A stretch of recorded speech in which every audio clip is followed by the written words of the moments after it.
श्री अंजार नगर प्राथमिक पाठशाला नंबर 7, शिक्षिका कुसुम आर हड़िया, कक्षा 6, विषय हिंदी, इकाई 3, समझदार नन्ही के अंतर्गत भाषा सज्जता। मेरे प्यारे बच्चों, आज हम फिर से एक बार मिल रहे हैं। आप सभी को मेरी तरफ से सुंदर सुबह का नमस्कार। आज हम कक्षा 6 की इकाई 3, समझदार नन्ही, जो एक बहुत ही अच्छी कहानी है, जिसमें नन्ही ने किसी भी परिस्थिति में भलाई करने का अपना स्वभाव नहीं छोड़ा। तात्पर्य यह है कि कुछ लोगों के बुरे स्वभाव के कारण हमें अपना अच्छा स्वभाव कभी छोड़ना नहीं चाहिए। बाल दोस्तों, आज उसी कहानी के अंतर्गत हमें आगे बढ़ना है। हिंदी भाषा या किसी भी भाषा में किस प्रकार से हमें अभिव्यक्त होना चाहिए, और जब हम भाषा की बात करते हैं तो उसमें संज्ञा और सर्वनाम का क्या महत्व है, उसके बारे में हम यहाँ जानेंगे। तो आइए, यहाँ मैं आपको छोटा सा संवाद सुनाती हूँ जो चाचा और रामू के बीच का है। चाचा: रामू, ओ रामू, चुपचाप क्यों बैठे हो, खेलोगे नहीं? रामू कहता है, नहीं, मेरा मन खेलने में नहीं लगता, मैं बड़ा कलाकार बनना चाहता हूँ। चाचा जी कहते हैं, अरे हाँ, तुम तो चित्रकारी सीख रहे थे ना? रामू: हाँ, लेकिन वह काम मुझे पसंद नहीं आया। चाचा जी कहते हैं, क्यों क्यों? रामू: एक दिन मैंने डॉक्टर गोलीवाला की दीवार पर भैंस का चित्र बनाया था, उन्होंने माँ से मेरी शिकायत कर दी। चाचा जी कहते हैं, अच्छा, तो यह बात है। रामू: चाचा जी, आप चित्रकार कैसे बन गए? इस वार्तालाप में रामू के स्थान पर मैं, तुम, मैंने और डॉक्टर गोलीवाला के स्थान पर उन्होंने तथा चाचा जी के स्थान पर आप प्रयुक्त हुए हैं, जो कि सर्वनाम शब्द है।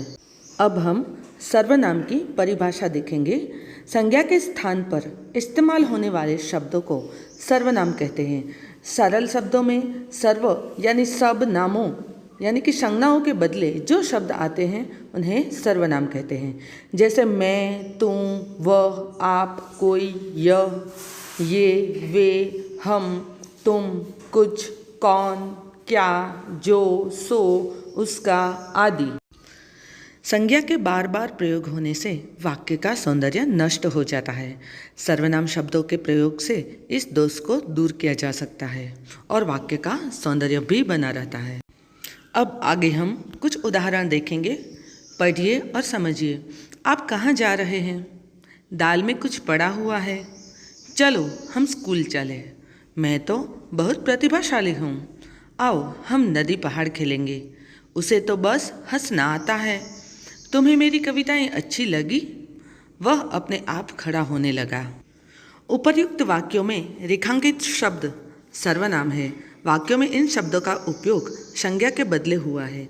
सर्वनाम के रूप में प्रयुक्त होने वाले शब्द हैं मैं, हम, मेरा, हमारा, मुझे, हमें, मुझ में, मुझसे, मेरे लिए, हमसे, हमारे लिए, तू, तुम, तुम्हारा, आप, आपका, आपसे, आपको, तुम्हें, तुम्हारी, तुम्हारे, तेरे, तुझे, वह, वे, उसे, उनका, उन्हें, उनसे, उसकी, उसका, उससे, उनकी, उनके, यह, ये, इसे, इसको, इन्हें, इनका, इनसे, इनके लिए, कौन, किसने, कुछ, कोई, किसी, कब, कैसे, किसको, किससे, क्या, जैसा, वैसा, स्वयं, आप, खुद, स्वतः आदि।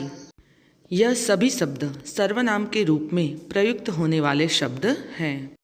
अब इतना जानिए, कुछ संयुक्ताक्षर ऐसे हैं जिनका विश्लेषण हम कभी कभार गलत करते हैं।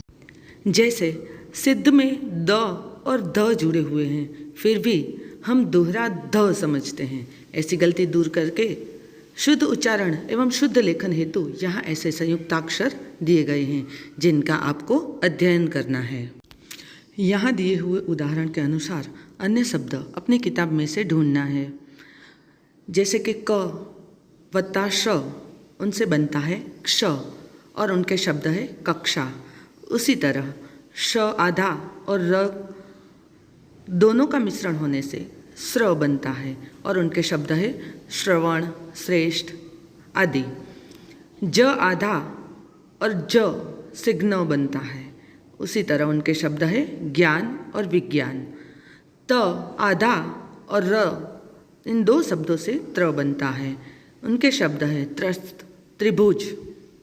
आधे क और र से बनता है क्र, उसके शब्द है क्रम, क्रिया आदि।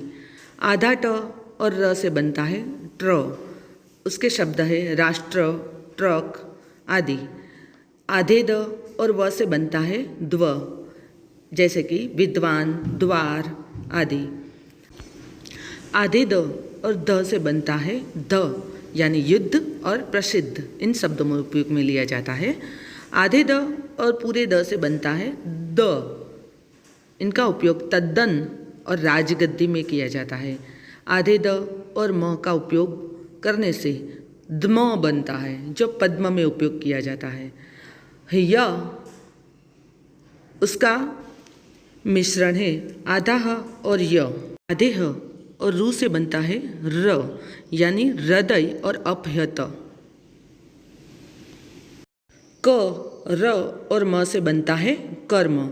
आधे श और च से बनता है च, जो आश्चर्य और पाश्चात्य में उपयोग में लिया जाता है। और आगे द, र और म से बनता है धर्म। तो बच्चों, आगे हमें इस तरह से संयुक्ताक्षरों का शुद्ध उच्चारण करना सीखना है। चलो बच्चों, अब हम फिर मिलेंगे।